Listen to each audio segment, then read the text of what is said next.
Hello everyone, welcome to good earnings Telugu. ఈరోజు మన వీడియోలో ఒక మోస్ట్ ఇంపార్టెంట్ స్టాక్ గురించి మనం డిస్కస్ చేసుకోబోతున్నాము. ఈ స్టాక్ని నేను ఈ వీక్లో అయితే నేను బై చేశాను.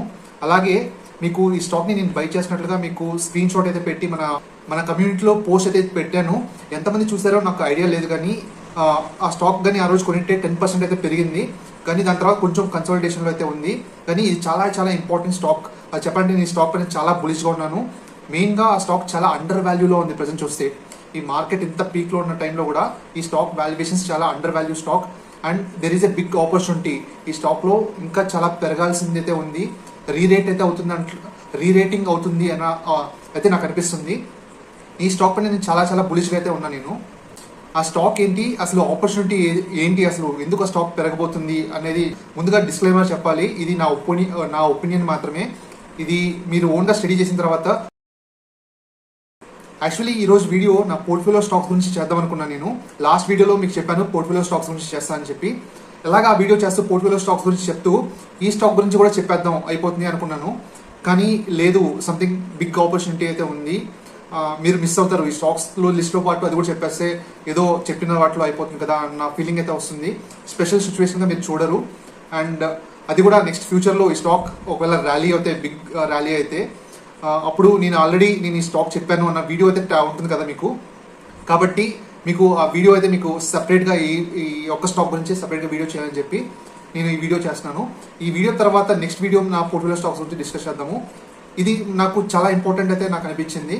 నేను ఇంత స్ట్రెస్ చేస్తున్నానంటే ముందు కూడా నేను అంత స్ట్రెస్ చేసేవాడిని కదా. ఏ స్టాక్కి కొన్ని స్టాక్స్ మాత్రమే నీకు బ్యాక్ గురించి అప్పుడు స్ట్రెస్ చేసినప్పుడు పెరిగింది. అండ్ నాకు ఈ స్టాక్ గురించి కూడా నాకు అంత పాజిటివ్గా అయితే నాకు కనబడుతుంది నాకు ప్రెసెంట్ అయితే. ఓకే, కంపెనీ గురించి మనం వస్తే కంపెనీ పేరు ఈఐడి ప్యారీ. ఇది మురుగప్ప గ్రూప్ కంపెనీ. వీళ్ళ మురుగప్ప గ్రూప్ వల్ల one of the company EID Parry అయితే. వీళ్ళ బిజినెస్ ఏం చేస్తారో మనం చూస్తే మెయిన్గా వీళ్ళు షుగర్ బిజినెస్ వీళ్ళది ఎక్కువ. వీళ్ళ రెవెన్యూ షుగర్ నుంచి అయితే వస్తున్నాయి. EID Parry is engaged in sugar, nutraceuticals and ethanol production. It also has significant presence in the farm input business including biopesticides through its subsidiary Coromandel International Limited. వీళ్ళు Coromandel International limited అయితే వీళ్ళ subsidiary company. వీళ్ళు కోరమండల్లో వీళ్ళకి 56% stake అయితే వీళ్ళు hold చేస్తున్నారు. వీళ్ళ revenues కానీ ఎలా వస్తున్నాయి మనం స్ప్లిట్ చూసినప్పుడు షుగర్ నుంచి మనకి 70% అయితే వస్తుంది, డిస్టిలరీ నుంచి 22%, పవర్ నుంచి 6%, న్యూట్రాసిటికల్స్ నుంచి 2% అయితే వీళ్ళకి రెవెన్యూస్ అయితే వస్తున్నాయి ప్రెసెంట్ మనం చూస్తే. మనం మురుగప్ప గ్రూప్ గురించి మనం చూస్తే ఇది చాలా పెద్ద గ్రూప్. చాలా వాటిలో వీళ్ళ ప్రెసెన్స్ అయితే ఉంది మనకి. అంటే మన స్టాక్ మార్కెట్లో కూడా చాలా కంపెనీస్ అయితే ఉన్నాయి. వాటి గురించి నేను చెప్తాను. వీళ్ళు ఎక్కడెక్కడ ప్రెసెన్స్ ఉన్నారంటే abrasives, automotive components, cycles, sugar, farm inputs, fertilisers, plantation, construction and bio products. మన మురుగప్ప గ్రూప్స్ ఏ స్టాక్స్ కూడా మీకు లిస్ట్ అయి ఉన్నాయి కదా, అది ఏ స్టాక్స్ మనం చూస్తే CG Power, Tubes Investment, Carborundum Universal and Cholamandalam Finance. ఈ స్టాక్స్ అన్ని అంటే మంచి మంచి స్టాక్స్ అయితే, మంచి గ్రోత్ స్టాక్స్ అయితే ఉన్నాయి వీళ్ళ కంపెనీ. వీళ్ళు సీజీ పవర్ మనకు ఆల్రెడీ తెలిసిందే, ఒక లాస్ మేకింగ్ కంపెనీని కొని వీళ్ళు ఒక ట్రాన్స్ఫర్మేషన్ చేశారు. వీళ్ళు ఆ స్టాక్ అక్కడి నుంచి చాలా పెరిగింది. అన్ని స్టాక్స్ కూడా మన ట్యూబ్ ఇన్వెస్ట్మెంట్స్ చూసినా కూడా అన్ని కూడా కార్బోరెండమ్ యూనివర్స్ మన స్టాక్ చూసినా కూడా ప్రతి కంపెనీ. ఇప్పుడు చోళమండలం ఫైనాన్స్ కూడా మంచి ఫైనాన్స్ కంపెనీ చెప్పాలంటే. ఇవన్నీ మేనేజ్మెంట్ అయితే చాలా మంచి మేనేజ్మెంట్ చెప్పాలంటే ఫస్ట్లీ. ఓకే, వీళ్ళ మార్కెట్ క్యాప్ మనం చూసామనుకోండి 13,912 crores అయితే ఉంది ప్రెసెంట్ మనం చూస్తే. అండ్ మనం స్టాక్ పిఈ మన వాల్యుయేషన్స్ చూసినప్పుడు 15.5 ఆ రేంజ్లో అయితే ట్రేడ్ అవుతుంది. ఈ మధ్య ఒక 10% పెరిగింది, మళ్ళీ కొంచెం 2 days కన్సల్టేషన్ అయితే అయింది. కానీ స్టాక్ వాల్యుయేషన్స్ ఇంకా చీప్లోనే ఉంది. మనకి షుగర్ బిజినెస్ వీళ్ళకి ఎక్కువ వాల్యుయేషన్స్ అయితే ఇవ్వరు, అరౌండ్ ఇదే రేంజ్లో అయితే ట్రేడ్ అవుతుంది. కంపేర్ చేస్తే పేస్తో కంపేర్ చేసినా కూడా అంటే వాటి షుగర్ కంపెనీస్తో ఈక్వల్ వే అంటే దాంట్లో ఉంది. స్టాక్ ఈ మధ్య పెరిగింది చెప్పాలంటే, పెరిగినా కూడా వాళ్ళతో ఈక్వల్గా ఉంది షుగర్ కంపెనీస్తో. అండ్ వీళ్ళ వాల్యుయేషన్స్ గురించి మనం క్లియర్గా మనం డిస్కస్ చేద్దాం. వీళ్ళు నా దృష్టిలో అండర్ వాల్యూలో అయితే ఉన్నారు. అది ఎలాగా దాని గురించి క్లియర్గా డిస్కస్ చేద్దాం. ROCE 20.5, ROE 13.7. వాటి గురించి పెద్ద డిస్కస్ చేయాల్సిన అవసరం లేదు. Intrinsic value 844. మన కరెంట్ ప్రైస్ కన్నా ఇంట్రెన్సిక్ వాల్యూ అయితే కొంచెం ఎక్కువ ఉంది, అంటే కొంచెం వాల్యూలోనే రన్ అవుతున్నాం. డెట్ టు ఈక్విటీ పెద్ద ఎక్కువ 0.25. ప్రైస్ టు బుక్ అరౌండ్ 2 కన్నా తక్కువే ఉంది. మనం మెయిన్ ఈ కంపెనీ గురించి డిస్కస్ చేసుకోవాల్సింది ఈ నెంబర్స్, ఫండమెంటల్స్ గురించి కాదు, వీళ్ళ క్వార్టర్లీ రిజల్ట్స్ గురించి కాదు. అసలు ఆపర్చునిటీ ఏది అని మనం చూసినప్పుడు వీళ్ళ మెయిన్గా చేస్తుంది షుగర్ బిజినెస్. ఇది కమోడిటీ బిజినెస్. ఈ కమోడిటీ బిజినెస్కి ఎక్కువ వాల్యుయేషన్స్ అయితే మన స్టాక్ మార్కెట్ ఇవ్వదు, మీకు తెలిసిందే కదా. లో వాల్యుయేషన్స్లో ట్రేడ్ అవుతుంటాయి ఇప్పుడు స్టాక్స్. అది సిక్లికల్ బిజినెస్ కాబట్టి షుగర్ బిజినెస్ వీళ్ళకి వాల్యుయేషన్స్ అయితే బాగా తక్కువ ఇస్తుంటారు. ఈ కంపెనీ కాదు, అన్ని షుగర్ బిజినెస్ అన్ని కంపెనీస్కి అయితే ఇలాగే ఉంటాయి. కానీ ఈ కంపెనీ ఈ కమోడిటీ బిజినెస్ నుంచి ట్రాన్స్ఫార్మ్ అవ్వాలని చేస్తున్నట్లుగా మేనేజ్మెంట్ అయితే ఈ కాన్ కాల్లో మనకి చెప్పారు. అండ్ ఈ న్యూస్ ఇప్పుడు ఆల్రెడీ స్టాక్ మార్కెట్లో చాలామంది న్యూస్ అయితే రన్ అవుతుంది. అందరి నోట ఈ స్టాక్ అయితే రన్ అవుతుంది. ఈఐడి ప్యారీ అయితే చాలామంది పెద్ద పెద్ద ఇన్వెస్టర్స్ అయితే చూస్తున్నారు. అండ్ అసలు వీళ్ళు ట్రాన్స్ఫర్మేషన్ ఎలాగవుతున్నారు అని మనం చూసినప్పుడు వీళ్ళు బ్రాండెడ్ షుగర్స్ అయితే వీళ్ళు ఆల్రెడీ మార్కెట్లో ఉంటుంది, మీరు కూడా చూసుంటారు. ఈఐడి ప్యారీ వల్ల షుగర్ అయితే ఉంది, బ్రాండెడ్ షుగర్. అలాగే వీళ్ళు బ్రాండెడ్ అన్ని ఇప్పుడు ఐటీసీ కానీ ఇంకా బ్రిటానియా కానీ ఇలాగా అన్నీ ఉన్నాయి చూడండి. అలాగా బ్రాండెడ్ అన్నీ అమ్మాలని చూస్తున్నారు. వీట్ కానీ అన్ని ప్రొడక్ట్స్ కానీ వీళ్ళు బ్రాండెడ్ ప్రొడక్ట్స్ అమ్మాలని చూస్తున్నారు. అప్పుడు ఇది ఎలా అవుతుందంటే కమోడిటీ బిజినెస్ నుంచి అన్ని బ్రాండెడ్ ప్రొడక్ట్స్ లాగా మార్కెట్లో అమ్మడం జరిగినప్పుడు వీళ్ళు ఎఫ్ఎంసీజీ స్టాక్ లాగా మారిపోతుంది. ఇప్పుడు మనం ఎఫ్ఎంసీజీ కంపెనీస్ మనం చూస్తే వీళ్ళ స్టాక్ వాల్యుయేషన్స్ 40, 50, 60 PEలో అయితే ట్రేడ్ అవుతుంటాయి. మనకి బ్రిటానియా 60 PEలో ట్రేడ్ అవుతుంది. అలాగే వేరే కంపెనీస్ మనం చూస్తే హయ్యర్ వాల్యుయేషన్స్లో ట్రేడ్ అవుతుంటుంది. వీళ్ళ బిజినెస్ కన్సిస్టెంట్గా ఉంటుంది. వీళ్ళ మెయిన్ థింగ్ వీళ్ళ మార్జిన్స్ ఎలా ఉంటాయంటే సంథింగ్ 17% నుంచి 20% మధ్యలో, 15 to 20% మధ్యలో అనుకోవచ్చు. కన్సిస్టెంట్గా వీళ్ళకి రెవెన్యూస్ వస్తుంటాయి, కన్సిస్టెంట్గా ప్రాఫిట్ వస్తుంటుంది. కాబట్టి వీళ్ళకి వాల్యుయేషన్స్ అయితే చాలా ఎక్కువ ఉంటుంది. కన్సిస్టెంట్ ఎఫ్ఎంసీజీ అన్నప్పుడు కన్సిస్టెంట్ గ్రోత్ ఉంటుంది. అది అంటే డైలీ యూసేజ్ ప్రొడక్ట్స్ కాబట్టి. కానీ అంటే ఈ సెగ్మెంట్లో ఆల్రెడీ టాప్ వాళ్ళు చాలామంది ఉన్నారు. వాళ్ళని దాటుకొని ఈ కంపెనీ వస్తుందా అనేది ఒక క్వశ్చన్ మార్క్ అయితే ఉంది. కానీ ఈ గ్రూప్ మురుగప్ప గ్రూప్ అనేది it is not a small group, ఇది చాలా పెద్ద గ్రూప్. ఇది వీళ్ళు దేనిలో ఎంటర్ అయినా కూడా సక్సెస్ అయితే సాధించిన రికార్డ్స్ అయితే ఉన్నాయి వీళ్ళది. డెఫినెట్గా వీళ్ళు దీనిలో రివైవ్ అయితే తీసుకొస్తారు ఈ కంపెనీలో. అండ్ కమోడిటీ నుంచి అండ్ బ్రాండెడ్ ఎఫ్ఎంసీజీకి మారుతారన్న నమ్మకం అయితే చాలామంది ఎక్స్పర్ట్స్లో అయితే ఉంది. నాకు కూడా దీనిపైన నమ్మకం అయితే నాకు కనబడుతుంది. ఈ కంపెనీ హిస్టరీ నేను స్టడీ చేసినప్పుడు డెఫినెట్గా వీళ్ళు రివైవ్ అయితే తీసుకొస్తారు. మరీ ఎక్స్ట్రాడినరీగా అంటే అంత పెద్ద పెద్ద కంపెనీస్ లాగా తయారు బ్రిటానియా వీటిలాగా చేయకపోయినా కూడా ఒక స్టేజ్కి వచ్చినా కూడా చాలు ఈ కంపెనీ రీరేట్ అయితే డెఫినెట్గా అవుతుంది.